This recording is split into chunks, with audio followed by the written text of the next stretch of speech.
വളരെ സുപ്രധാനമായ ഒരു വിധിക്ക് ഇന്ന് രാജ്യം എമ്പാടും കാതോർത്തിരിക്കുകയാണ്. ഒളിമ്പിക്സിൽ അയോഗ്യയാക്കിയതിനെതിരെ വിനേഷ് ഫോഗട്ട് നൽകിയ ഹർജിയിൽ ഇന്ന് വിധി.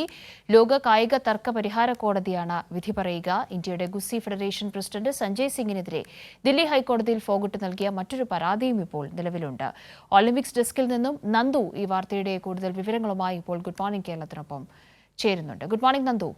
Good morning Kavya. വലിയ പ്രതീക്ഷ വിനേഷ് ഫോഗട്ടിനുണ്ട്. രാജ്യം തന്നെ കാതോർത്തിരിക്കുന്ന ഒരു വിധിയാണ്. അന്തിമ വിധിയാണോ ഇന്നുണ്ടാവുക? കാവ്യ സൂചിപ്പിച്ചതുപോലെ തന്നെ ഇന്ന് അന്തിമ വിധിയായിരിക്കും ഉണ്ടാവുക. ഈ രാജ്യം കാത്തിരുന്ന ഒരു വിധിയാണ്. വിനേഷ് ഫോഗട്ടിന് വെള്ളി മെഡൽ, ഈ വിധി അനുകൂലമായി വരികയാണെങ്കിൽ വിനേഷ് ഫോഗട്ടിന് വെള്ളി മെഡൽ പകുത്തു ലഭിക്കും ഈ 50 കിലോഗ്രാം ഫ്രീ സ്റ്റൈൽ ഗുസ്തി മത്സരത്തിൽ.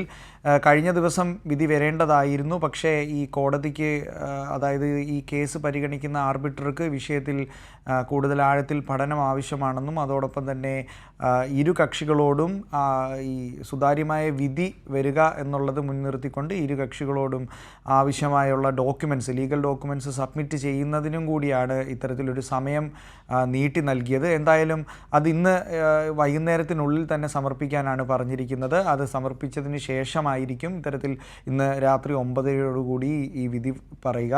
ഒളിമ്പിക്സ് അവസാനിക്കുന്നതിന് മുൻപ് വിധി പറയണമെന്ന് ആവശ്യപ്പെട്ടിരുന്നെങ്കിലും ഈ കാരണങ്ങളൊക്കെ മുൻനിർത്തിയാണ് വിധി പറയുന്നത്. ഇന്നത്തേക്ക് മാറ്റിയത്. ഇന്ന് രാത്രി 9:30 വിധി വരും.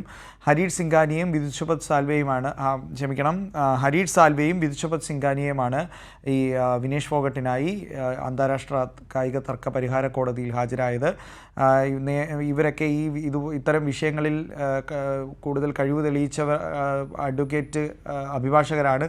അതുകൊണ്ട് തന്നെ കൃത്യമായ രീതിയിലുള്ള വാദവും ഇവർ ഉയർത്തിയിട്ടുണ്ട്. അതായത് ഇന്ന് രാത്രി 9:30 വിധി വരുന്നതായിരിക്കും.